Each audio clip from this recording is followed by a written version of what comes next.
the collective isn't just letting go this week. We are being confronted where we're still giving our power away to distortions.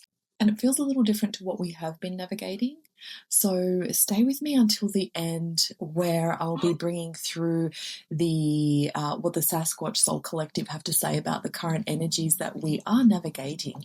So, like I said, there is a lot moving through the field right now. There's this rebirth energy, breaking point energy, and of course we've got this Mercury retrograde energy as well.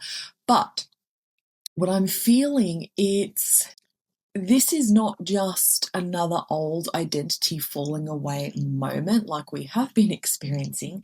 This week actually feels even sharper than that. It feels like exposure. Places where we have been tolerating distortion or absorbing other people's chaos, negotiating with fear, and also giving our power away to the systems, the people, the timelines, the beliefs, the identities, and the stories that no longer lead us. Okay? They no longer get to lead us. And so this is where I feel like this week is different. We're not just being asked to let go anymore. We're being asked to stop feeding the thing we say we're ready to be free from. So what do I mean? Where are you still entertaining the distortion? Where are you still giving the old field a seat at the table?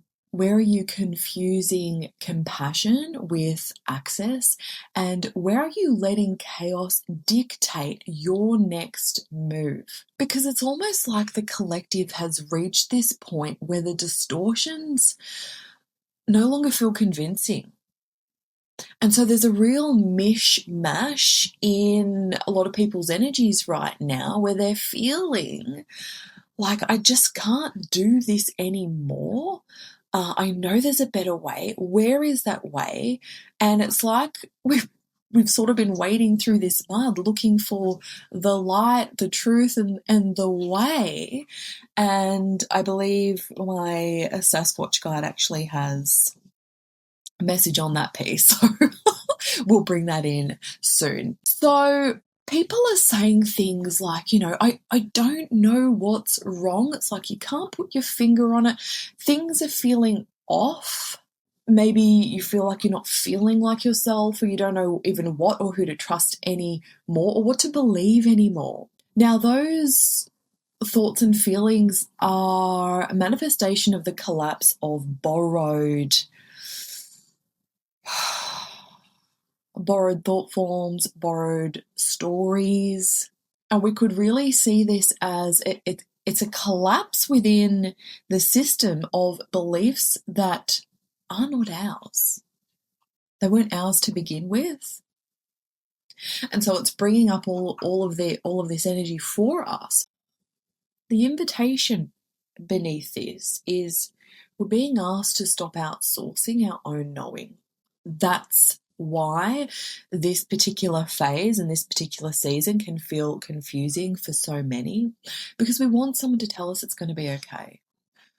We're being asked to no longer outsource our own internal knowing and power to governments, gurus, certain leadership, and even to our old identities. And that's the bit that can feel particularly confusing, because we thought we knew who we were. It's almost like no one is who they were, especially from this time to last year, from last year to the pandemic. This is the quickening energy that we're actually navigating right now. Things are unfolding so quickly. And yeah, it happens in the invisible world. And then we're wondering, like, okay, my physical reality feels like weird. That's partly why. So the invitation is, it's not to find someone else with the answers. The invitation is to become coherent enough to hear your own. Now, at the start of the year, I said that the word coherence would be the collective energy for this year, and it definitely keeps coming up, and it is so important. And so the other question moving through the field this week is, what are you feeding? And I'm not just talking about like food, I'm talking about your attention, your emotions, your conversations, your imagination, your energy. Because we know through universal law, whatever you are feeding is going to become stronger. And that's a key, okay? That's really super important. So if you are feeding fear, the fear will grow. We're going to be feeding that collective fear egregore. If you are feeding things like resentment, that's going to become the lens from which you see through. If you are feeding chaos, chaos starts organizing through your field. And so there is there's a deeper invitation again here still to become incredibly intentional with where your life force is going, where you're directing your life force. Because the old world, it's like it's getting louder in the places where it's losing its ability to hold your attention. Does that make sense? We are seeing this a lot, in particular in the online world, spiritual communities, where we bring the light and it's almost like we're exposing the darkness, and so the darkness rises to attack. Let me know if you've noticed that. And discernment matters so much here, because not everything deserves access to you, to your field, your energy, your nervous system. Not everything deserves your emotional energy either. And also, not every trigger is a call to even respond.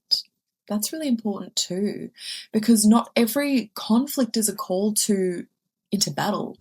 And so when I was sitting with the field and I was pulling some cards around this for some clarity, we actually got the Luminous Warrior, which I found really interesting, because that energy is really about putting the sword down. Okay. Now, not in a passive way, of course. It's not about abandoning your boundaries. This is about not letting distortion walk all over you. And this is about recognizing where you are still fighting from the old field. Maybe trying to force things, prove things, convince people, control timing. That's a big one. Maybe you're trying to, and this would be probably unconscious, is you might even be trying to defend an old identity that is simply dissolving. And so the medicine within this invitation is, it's saying your enemy is not who you think it is. And that is just so relevant right now, because people think the problem is the economy or the partner or the leader or the system or the timing. But underneath all of that is an internal battle, isn't there? And that's exhausting. And so I guess the question is, where are you preparing for war when life is actually inviting you into peace right now?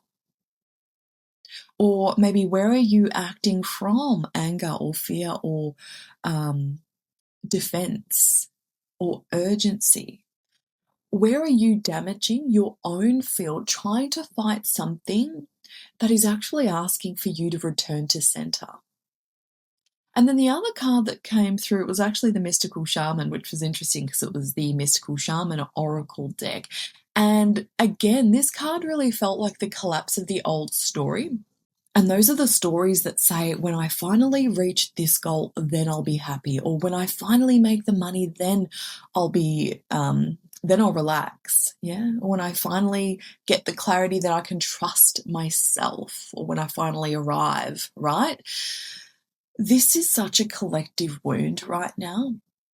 And so many people have actually postponed living because they've been waiting for a future version of themselves to give them permission. But the energy around this is really asking us, what if the story that you've been trying to manifest is no longer the story that belongs to who you've become? And I see this after working with a lot of beautiful souls over the years. I see this. It's like we come into this journey thinking we want the thing, and then you do so much beautiful internal work, and it's like, well, now my goals have shifted because I've shifted and I'm no longer that person, and actually I don't want that anymore. And a lot of people are being called into true fulfillment. For some, that's a simple life. For some, that's just a peaceful life. And they're thinking that that's wrong when it's so not. And so what that's really asking us is, what if the thing that you thought would make you happy is simply attached to an older version of you? It's become redundant. And I guess this is where borrowed, we could call it authority, it's subtle, because sometimes it isn't someone outside of you telling you what to do.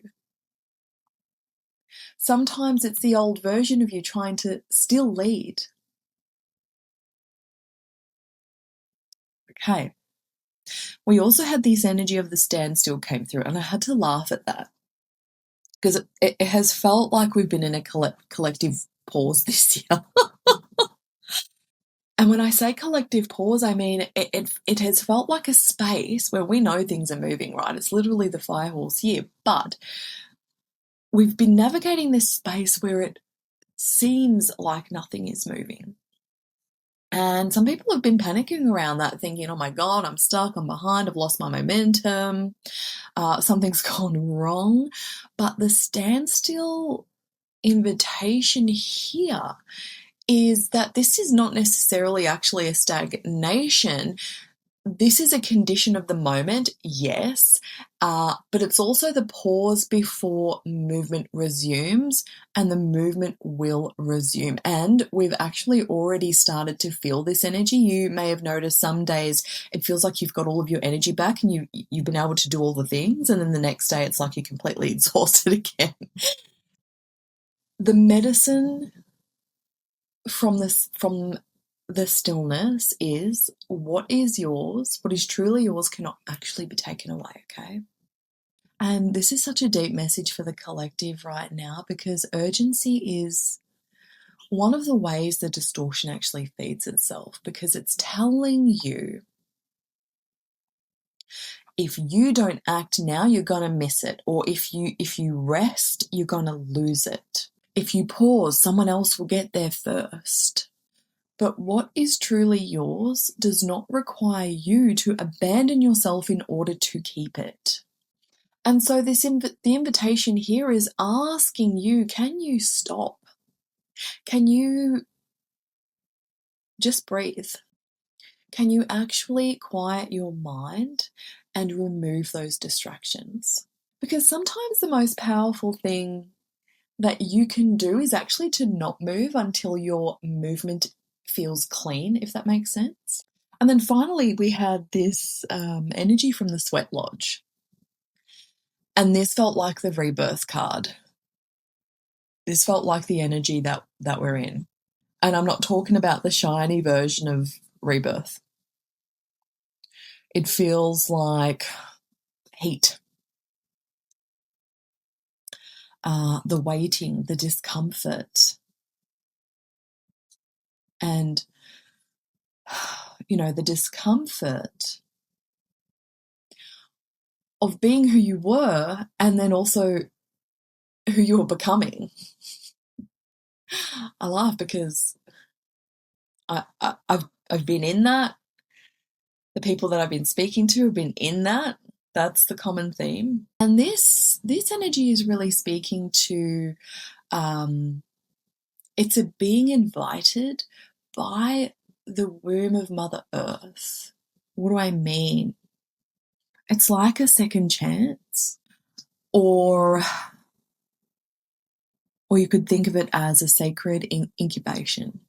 Yeah. A place where in that womb or that void space or that darkness, it's like all of your fears and your pain and your darkness and your seeds of potential are all being held until you can emerge clearer, wiser, and freer. You know, so many people collectively, it feels like they're trying to emerge before they've fully gestated. That's where that urgency energy is coming in. But the invitation from the Sweat Lodge is to stay with the process. I know it feels like a long, treacherous, windy road at times. I know, but what other choice do we have right now? And this is a choice to stay with the process because we're in it together collectively. This is literally a phase, an ascension phase that we are in right now, and it's pretty important. The rebirth is happening. We won't be stuck here forever, okay? But you cannot rush this, okay? You cannot force the process.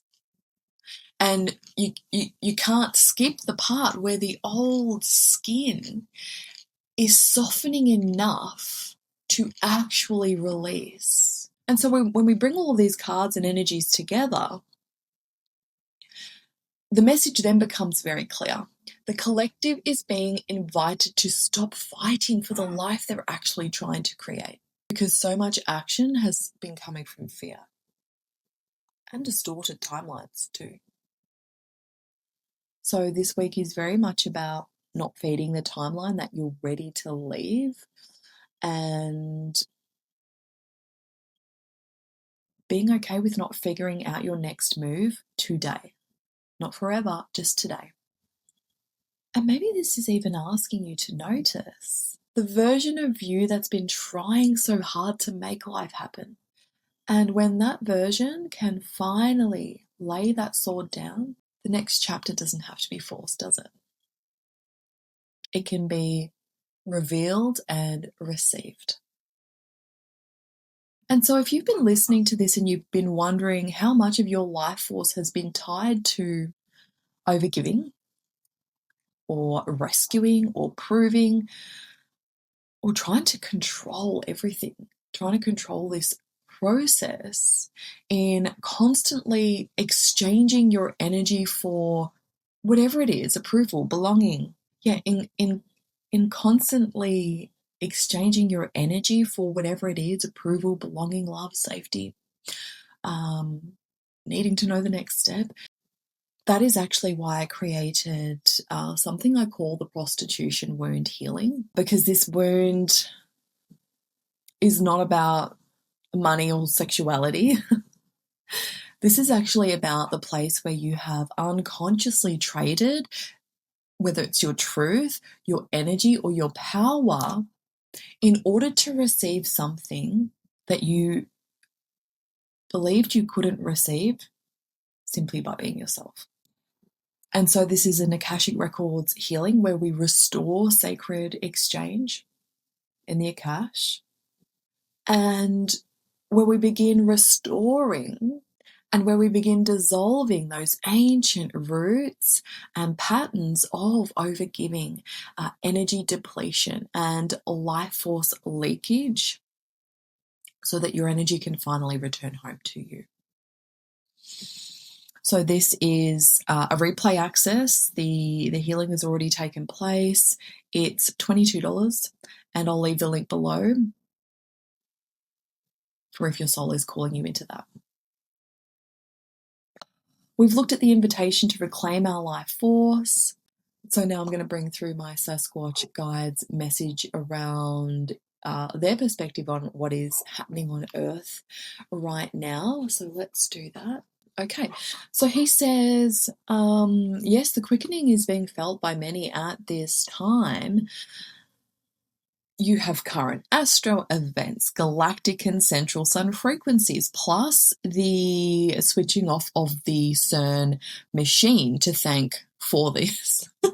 It's all connected. The Collider machine was creating a destabilization of the Earth's natural electromagnetic frequencies. Pair this with the magnetic pole shifts and the immense solar waves coming to Earth, and humans feel it without truly understanding what they are feeling, especially with your individual and collective increase in sensitivities. Some of you are having a hard time calibrating to the current frequencies, and so you may be feeling extra anxious or extra fatigued or just extra in general. Such sensitivities are not a curse as they may be feeling for some of you. Such sensitivities are a natural evolution of the human species into increased empathy and also telepathy. With these turned fully online, you will notice a dramatic decrease in hostilities on your planet on a micro and macro scale. This is good news, but because this is a wave-like event and everyone is experiencing this in their own way, and some not at all, you are comparing yourself, and we know that comparison is the thief of your joy. Those experiencing daily fatigue are comparing themselves to those with boundless energy. Those who are experiencing an increase in anxiety are comparing to those who appear to have no anxiety or stress in their lives. But this is futile. It is not possible to evenly compare two humans. You are all different. You all have different facets of lives to live, different home environments, different work environments, different family, friends, friend groups, societies, even diets and lifestyles, and so on. You simply cannot accurately compare, and although it is, you simply cannot accurately compare, though this is a human instinct. This is partly genetics. Your ancestors had to belong to survive, and to belong, they had to be a part of the tribe, which meant being as the tribe. You are the future of your ancestors, and it is time to do what they could not. Be different, unique, weird, follow your own desires, accept who and what you are, no matter your life experiences, habits, addictions, or quirks. For when you can wholly accept yourself as you are right now, which is perfect in the eyes of Creator, you will have zero need to compare yourself to anyone, and you will therefore be free. And then he highly recommended going out into Mother Nature and sitting with her, writing down or simply deciding and declaring what you are done with, actually. What can you truly let go of? Put some intentional thought into this. This is not a small task. Many of you have created internal prisons and mind cages because you think your life should look or be a certain way. Are you feeling flat, lost, or demotivated? This task is all the more important for you then. For this energy can feel quite disturbing, but we invite you not to think of this as something wrong or to be fixed, but rather a deeper invitation to go even deeper within, into you, because that is where you will find your answers if you give yourself that time. Whew. And, what's beautiful about these Sasquatch messages is you can feel their energy. So it's really beautiful. It's very high vibrational. They have felt quite quiet on the planet right now. And it's not because they're not here, it's because they've shifted vibrations into an even higher frequency. Oh, sorry. so So it's actually easier to connect with them telepathically or to channel them or however you use your own intuitive abilities rather than trying to converse with them face to face. And that's something that I had to learn myself when I started going out into the forest to connect with them. It's not just a face to face having a chat with another human. That's not what it's been for me anyway. It's been using all of your senses just as they do to connect, because and what they're saying is that's the true form of connection. Humans have to use words and language to understand each other, but even us as a collective are moving away from that. And the more empathy we can embody, the more we're going to be able to connect with each other through soul telepathy, which is going to be so beautiful, because that is, you could say that's the way of the new earth, whatever you want to call it. That is going to be the way of communication, the easiest way of communication when we're actually living inside, call it the golden age, new earth, Eden, whatever. And yes, it's within, but we want to see it without, don't we? Which means it starts within. Okay, that brings us to the end of this week's energy update. I'm sending you so much love, and I'll see you next week.